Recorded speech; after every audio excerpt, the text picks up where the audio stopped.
May have been left from my last class. It probably was left over from my last class. You just inherited one.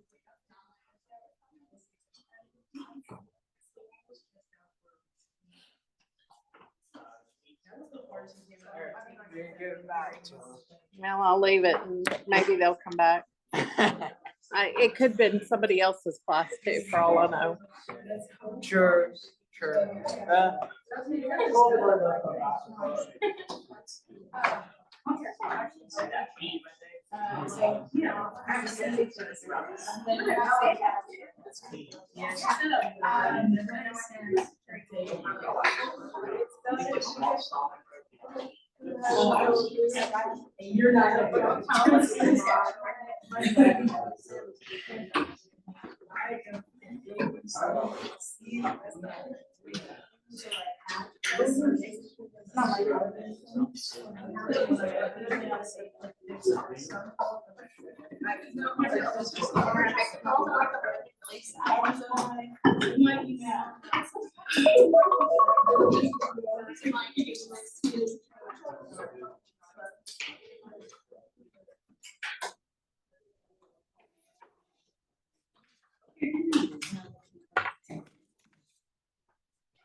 We're going to go ahead and get started. What we're going to do today is we're going to talk about covalent molecules.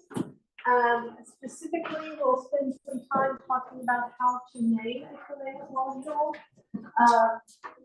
and how to write the formula for covalent molecules.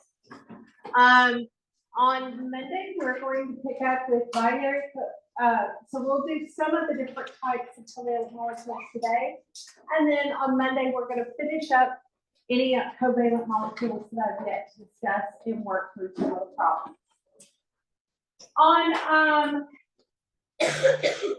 Wednesday of next week, we will start our discussion of acids.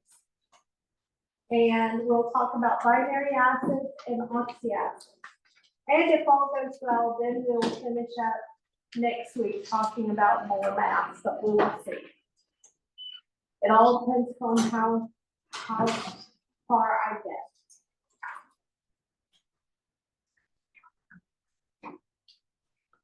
So covalent molecules. A covalent molecule contains a covalent bond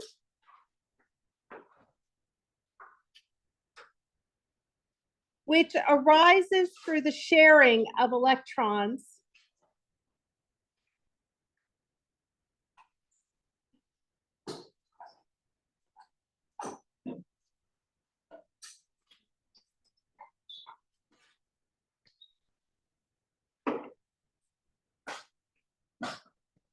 between two atoms.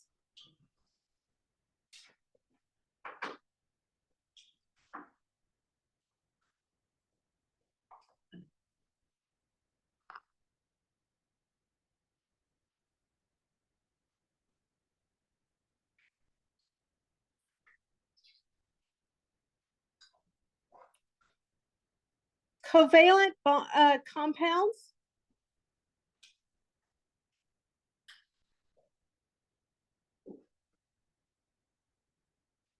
will consist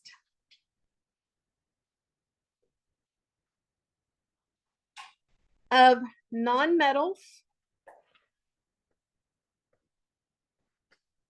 and metalloids only.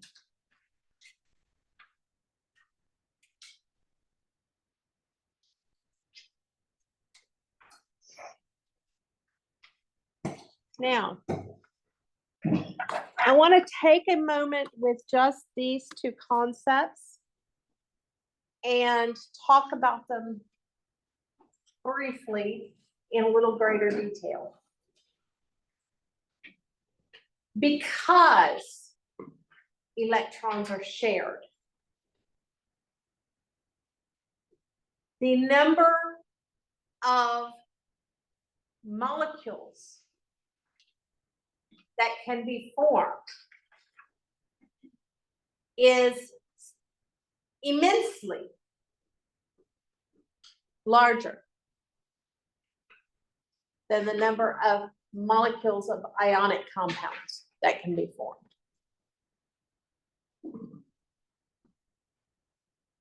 Because if you'll recall, from an ionic compound, an element had to lose its electrons and another element had to gain those electrons.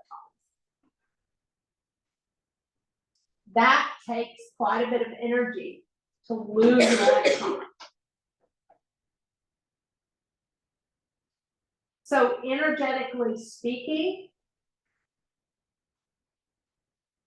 ionic compounds are far less favorable to be made than our covalent molecules. So again, these covalent molecules, there is a huge number that can be made with the same two atoms. For instance, carbon and hydrogen. I'm not even going to get into all of them, but without even working hard, I can give you 10 to 12 right off the top of my head. That all they contain is carbon and hydrogen. So again, because the electrons are shared in covalent molecules, the number of covalent molecules is much larger than is the number of ionic compounds. The second thing I want to do is I want to emphasize the type of elements present. It will be nonmetals and metalloids only. That's important from a multitude of things. Number one, I just said that there's a lot more of these covalent molecules. But the funny thing is, these covalent molecules basically is starting with boron over on this diagonal. So you don't have very many elements that go into covalent molecules. But yet there's like a ton. I mean, there's billions more of covalent molecules. The second reason I wanted to emphasize that it's nonmetals and metalloids only is because that is your number one question you should always ask yourself when you're looking at a compound or formula and trying to figure out how to name it. We've been working on ionic compounds, and what did I say that cation always had to be?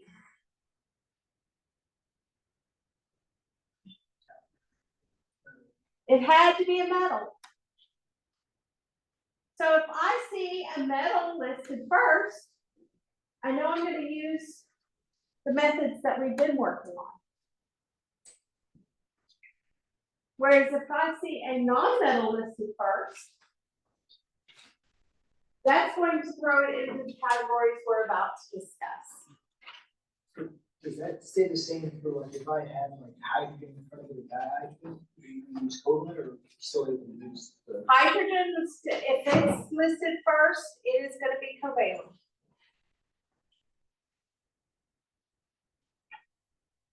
The only time it's ionic is if a metal is listed first.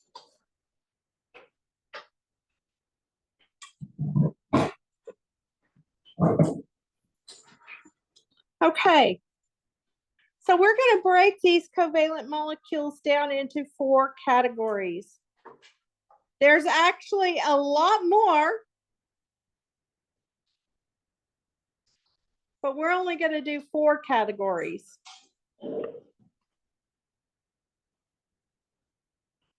The 4 categories we're going to talk about include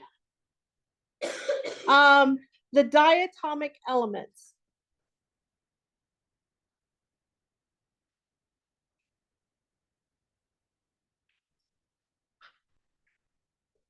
The second category are going to be hydrogen,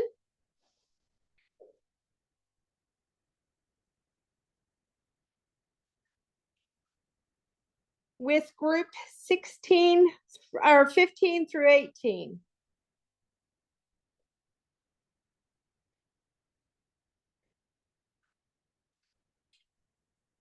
well, I didn't mean 18, I meant 17. 15 through 17 non-metals and metalloids.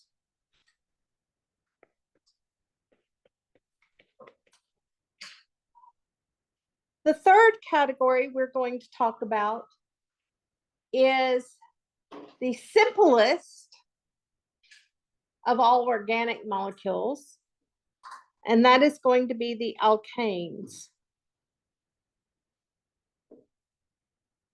And the fourth category that we're going to talk about are going to be binary covalent molecules.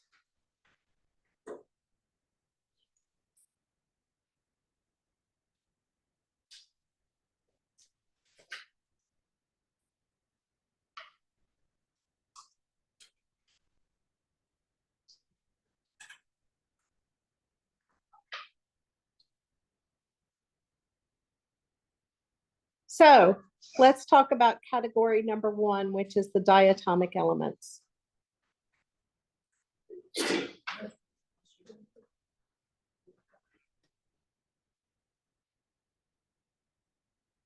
First of all, you will recognize them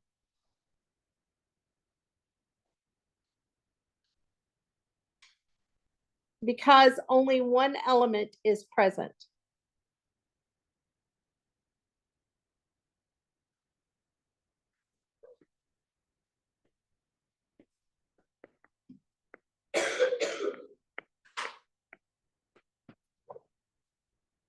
The di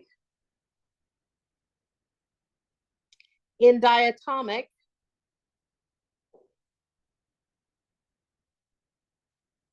means they come in pairs.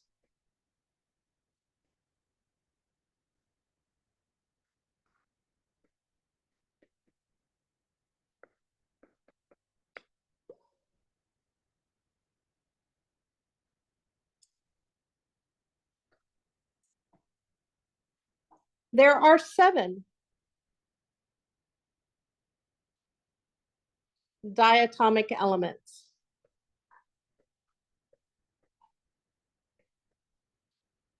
Found in nature.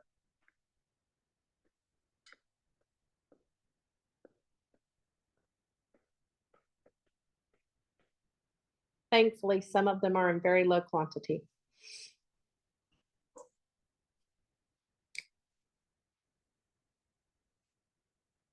There's 2 ways to know the 7.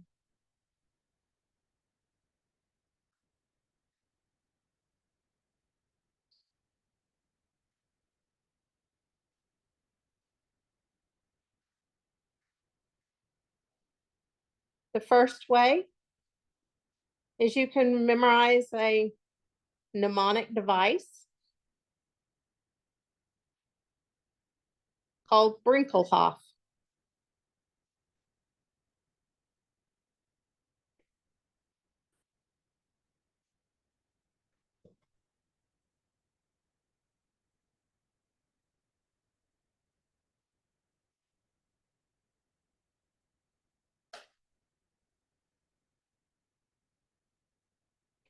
These 7 elements, when found in nature, always comes in a pair.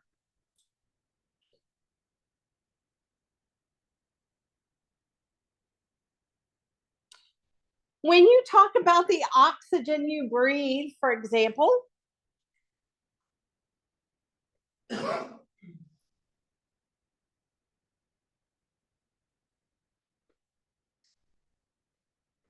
you're talking about O2. When you talk about the most prevalent element in the atmosphere, nitrogen, you're talking about N2.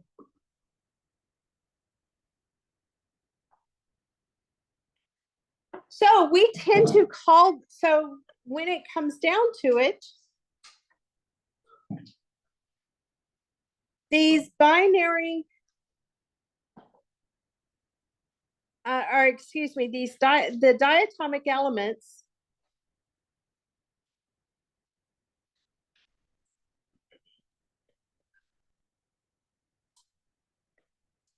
are referred to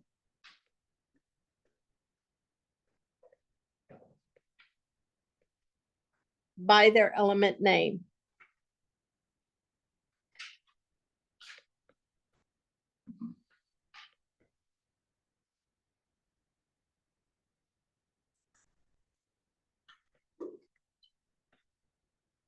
So if I say, give me the formula for fluorine, what would you give me? F2. If I say, give me the formula for hydrogen, what would you give me? H2. If I say, what is the formula for bromine, what would you give me? Br2. If I say, what is the name for I2, what would you give me? Iodine. If I say, what is the name of Cl2, what would you give me? Just chlorine. So that is one type. Now I said that there were second way is to look at the periodic table. And I'm going to squish the transition metals together so that I can draw out this.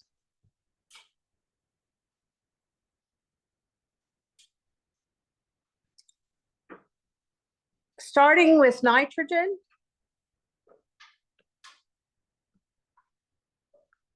They form a 7 on the periodic table. There are 7 of them. And then you add hydrogen.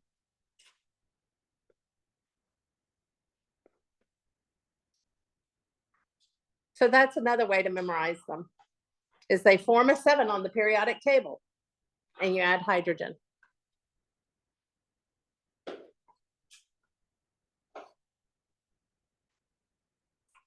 But many people like mnemonics, and that's why you got Brinkelhoff as well.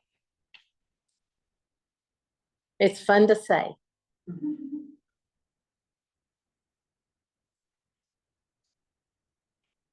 Folks, we just discussed one of them. One of the 4 that I'm going to make you know how to do. We've already discussed one. And that is the 7 diatomics. If I ask you for the formula of a diatomic, you give me, basically if I say nitrogen, you tell me it's N2. If I give you F2, you tell me it's fluorine. Those are how you name it and how you get the formula.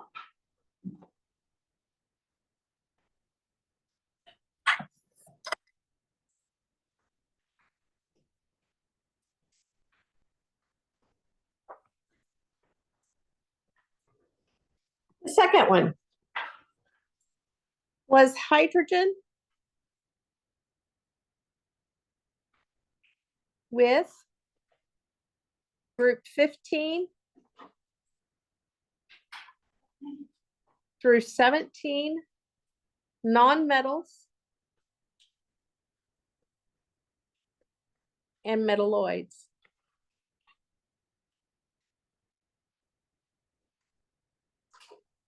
Technically, there are 2 ways that these can be named. I'm going to teach you one of them.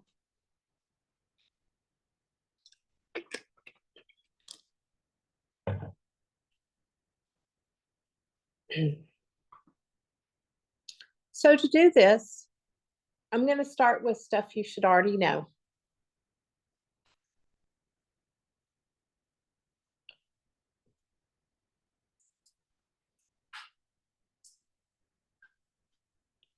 Nitrogen. What charge does a nitrogen have as an ion?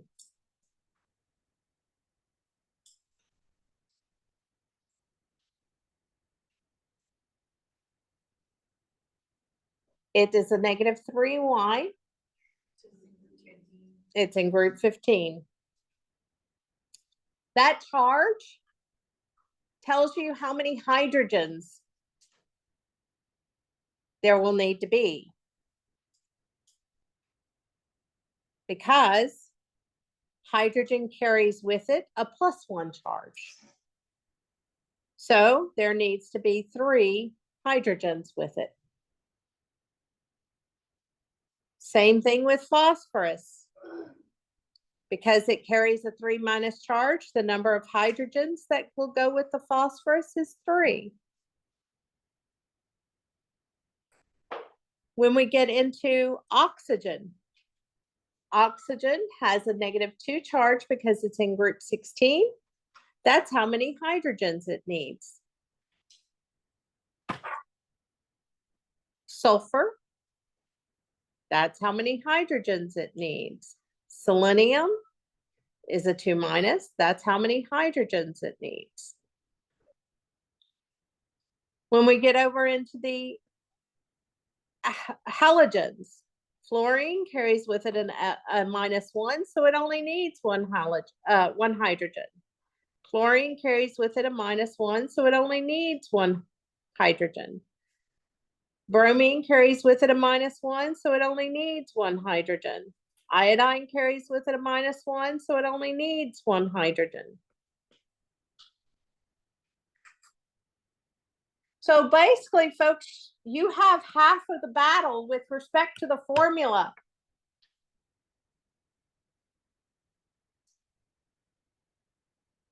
Of a large part of the battle with respect to the formula for a hydrogen with a group 15 through 17 nonmetal. Whatever the charge is, that's how many hydrogens you need. Now it's to the naming.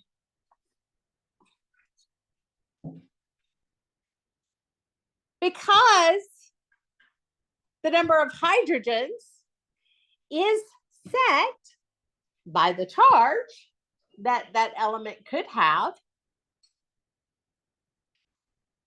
we can just call it by the first element listed and the second element listed. So H3N is simply hydrogen nitride.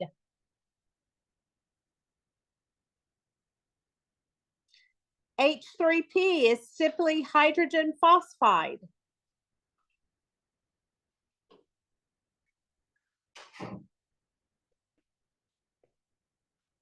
H2S is simply hydrogen sulfide.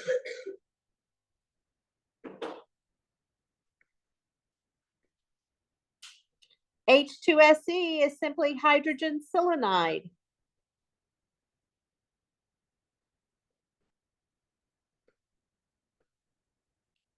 HF is hydrogen fluoride.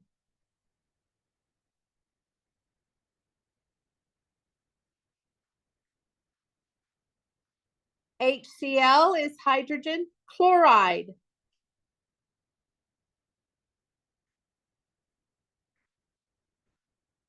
HBr, hydrogen bromide.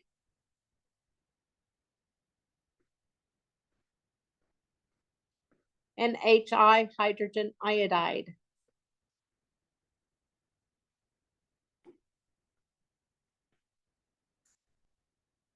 Now, I skipped one.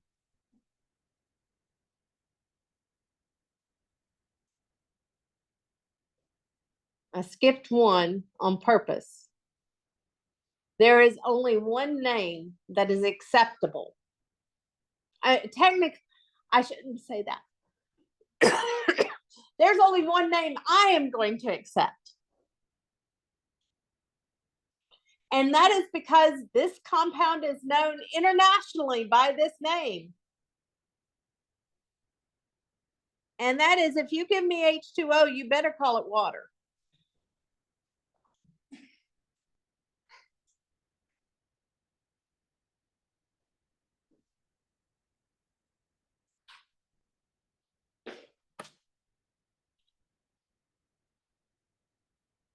So.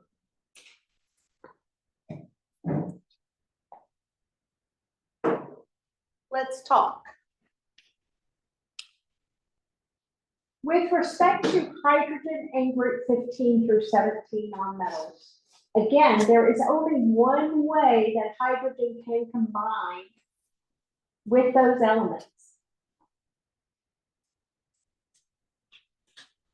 That one way is directly related to what the non-hydrogen element charge would be if it was an ion.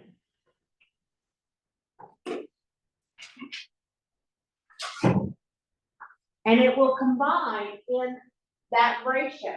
So if I have hydrogen and nitrogen, it always, and that's the only elements present, it's always going to combine in a 3 hydrogen to 1 nitrogen ratio. If I have hydrogen and phosphorus together, and that's the only elements in the compound, they are going to combine in a 3 to 1 ratio.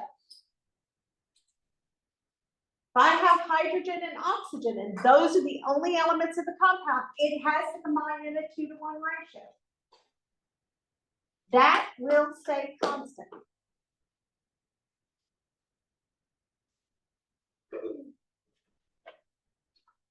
Because that ratio is a constant, we can get away with just calling it, except for water, we can get away with just calling it hydrogen sulfide. We can get away with just calling it hydrogen selenide. Because there's only one way those elements can combine. Now,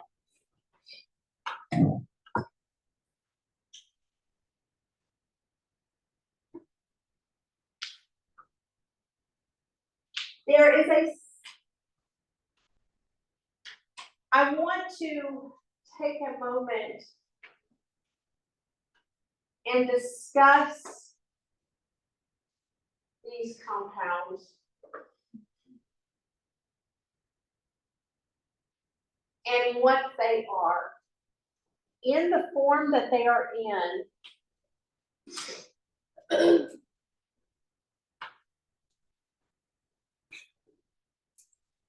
We are talking about just that compound. We are not talking about that compound interacting with anything else. I'm bringing that up because some people will have called this hydrochloric acid. If you've had any chemistry, you may know this as hydrochloric acid. The difference is if all I have is HCl, it's hydrogen chloride. If I take that HCl and I add it to water, now it's become hydrochloric acid.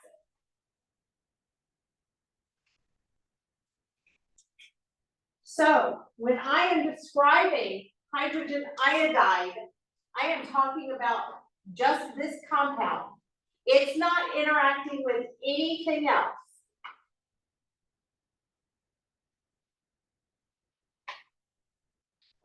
Questions? That's 2 compounds types down.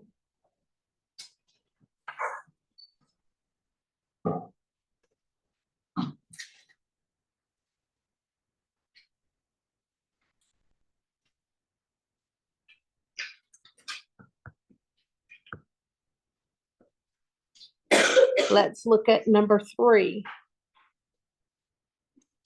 And that is the alkanes.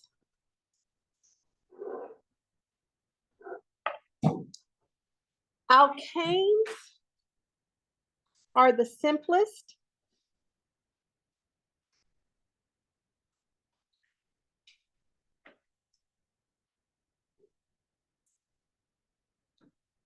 organic molecule.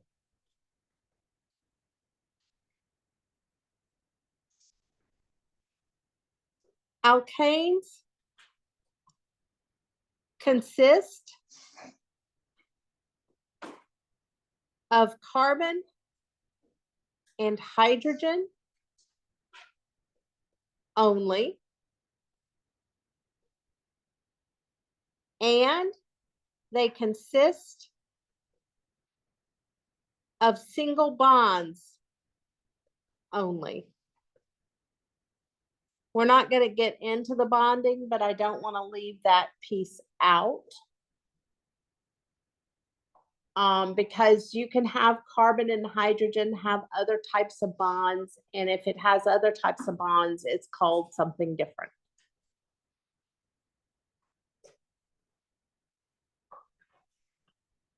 Alkanes have the generic formula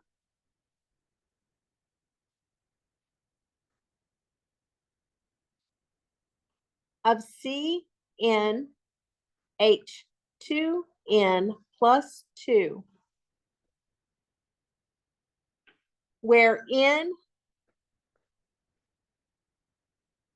represents the number of carbons.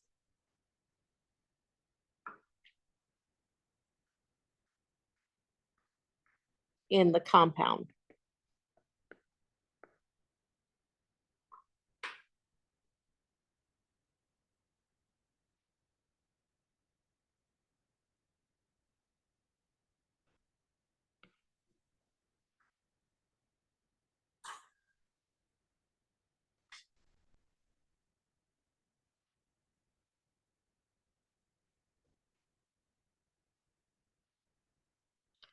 Another thing is that you'll note is that their name will always end in A-N-E. Guess what? Butane, which is used to heat, or butane, which is used in lighters, is? Well, it's a gas, but it's also an alkane. Guess what propane, which is used to heat your home, is? It's an alkane. So some of these terms that you may have heard before, now that you know A-N-E means alkane, you might recognize them. Okay. So we're going to develop a table.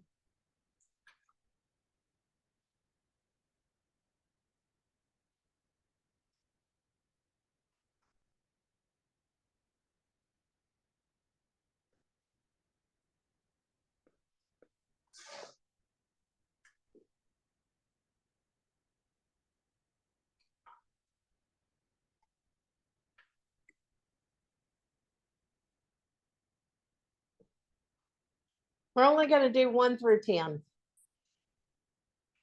So if we have 1 carbon, using the formula that I gave you, that would be C1H 2 times 1 plus 2. Or in other words, it is CH4. This is a gas given off by all human beings and animals and you name it. No, not carbon dioxide. We'll get to carbon dioxide. This one is known as methane gas.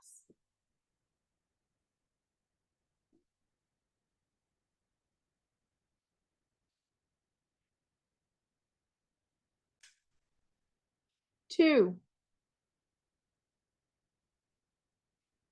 So our formula would be C2H 2 times 2 plus 2, or in other words, it's C2H6.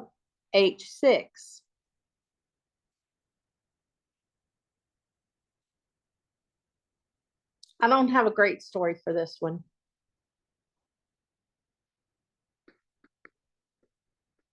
This is ethane gas.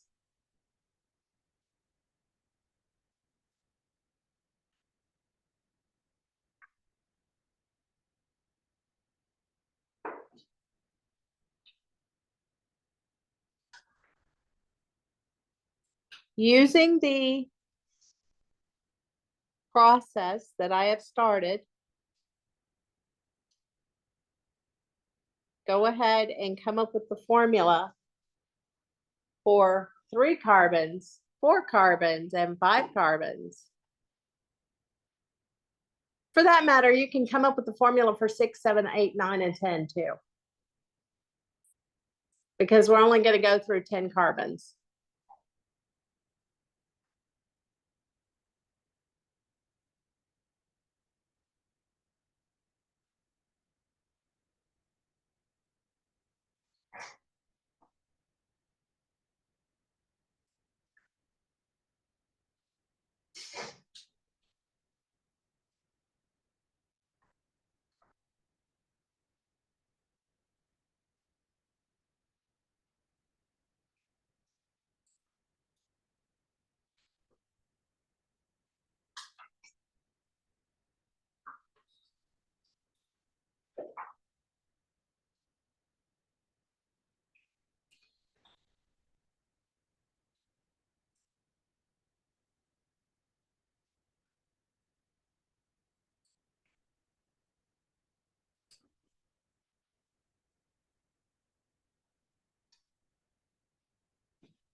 Okay, you should have come up for C3, 3 carbons and 8 hydrogens.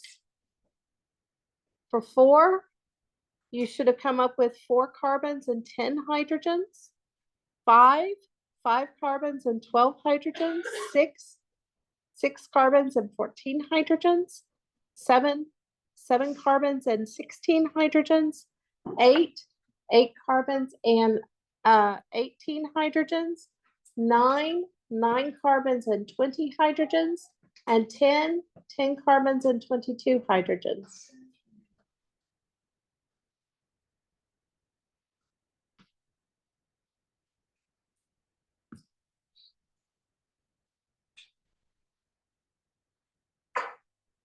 Now, the naming, we've talked about methane and ethane. The next one is the one that heats the home. It's propane. And the next one is the one in cigarette lighters. It's butane.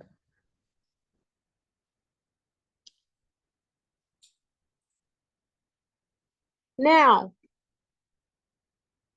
I drew a line after those because naming these get easier if you know the names of geometrical shapes at all.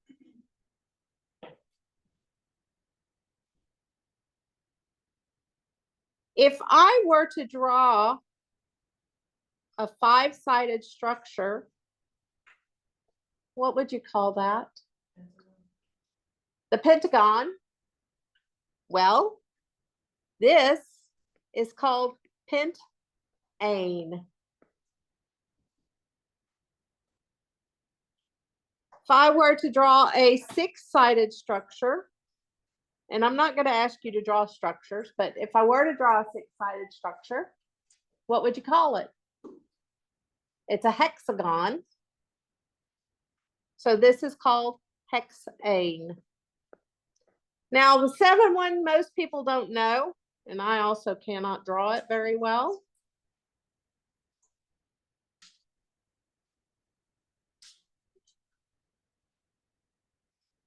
It's what? It's a heptagon.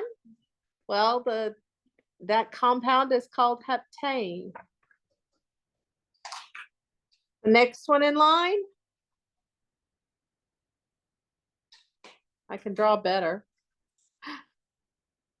It's an octagon. It's a stop sign. Well, the 8 is octane, and don't ask me to draw 9 and 10, but they would be nonagon, which is nonane, and decagon, which is a decane.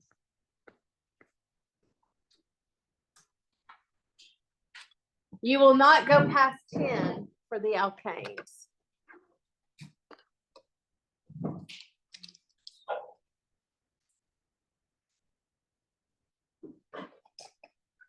But where I highlighted down,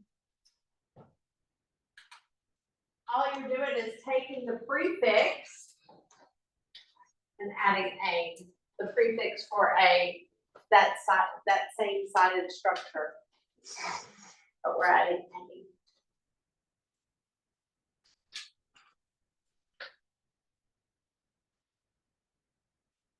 a. Okay.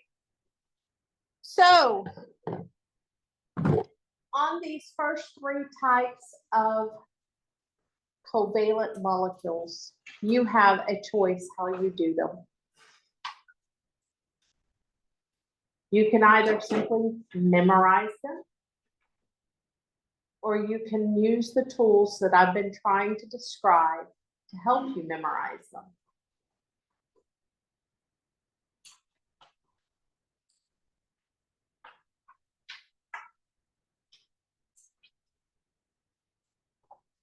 Bromine is what? Br2, because it's one of the diatomic elements. Pentane is what? Pentane is what?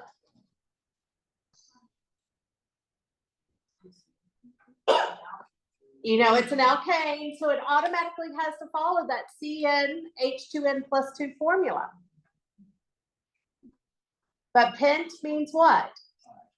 5. So it's C5H2n, 2 times 5 plus 2.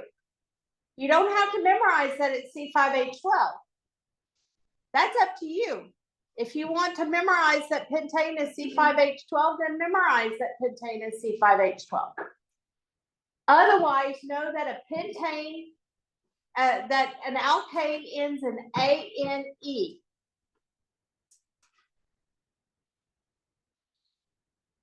And the pent meant that there were 5 of them, so know the generic formula. What if I have H2S? What would I call it? Hydrogen sulfide. Why is it acceptable just to call it hydrogen sulfide? Because it's always a 2 hydrogen to 1 element ratio. You can memorize hydrogen sulfide. With everything I went over today, you can make flashcards and memorize them. Well, or you can use the Quizlets that are already developed and memorize them. That's up to you. But I've tried to demonstrate ways to help you memorize them too, as I was discussing them today. We have one more category that we're going to discuss, and we are going to discuss it on Monday. It will employ kit, X, PEP, opt, node, and deck. So it's going to employ some of the same things that we have been talking about today. And that is, we need to discuss binary covalent molecules, which make up a large number of molecules. And that one you're not going to be able to just memorize, you're going to have to know. Now, some other things I can tell you is that the homework and quiz is strictly over ionic compounds. The optional homework over covalent molecules is actually a mix of everything we're discussing today, Monday of next week, and Wednesday of next week. So you may not be able to do all the optional homeworks. I did post the answer keys today. That's what I'm gonna ask. The answer keys for those two homeworks optional homeworks got posted today. It's always best to do the problems and then go look at the answer key. So I know I was running behind, but hopefully you had a chance to do the problems, and now you can check yourself to see what needs to be changed. Any questions? If not, I will see you Monday for binary covalent molecules.